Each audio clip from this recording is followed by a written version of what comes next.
Geðhjálp keypti hús í Breiðholti til að hjálpa fólki en það komið aftur á sölu vegna mótmæla nágrannanna. Hér er það sem þú ert að vita. Hugmyndin var að búa til stað þar sem fólk með andlega erfiðleika gæti fengið hjálp á eigin forsendum. Markmiðið var að fólk fengi aðstoð snemma svo það leiðist síður inn á geðdeildir Landspítalans. En þegar fólk í nágranninu frétti af þessu, mótmæltaði því harðarlega. Íbúar töldu ógnstaf af gestum, óttuðust ónæði vegna vímuefnanotkunar, sprautunalar og skemmdir á eigum.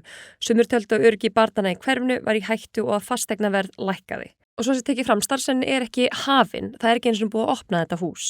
Stundum er talað not in my backyard eða NIMBY nálgun, að fólk er mögulega skilningsríkt gagnvart einstaklingum, að þetta er allt saman gott og blessað, þetta úrræði er fínt en bara ekki í mínu nágrenni, ekki í mínu hverfi, takk fyrir pent. Framkvæmdastjóri Geðhjálpar segir samtökin nauðbeygð til að selja húsið aftur, því það sé erfitt að reka þjónustuna þar sem hún er ekki velkomin.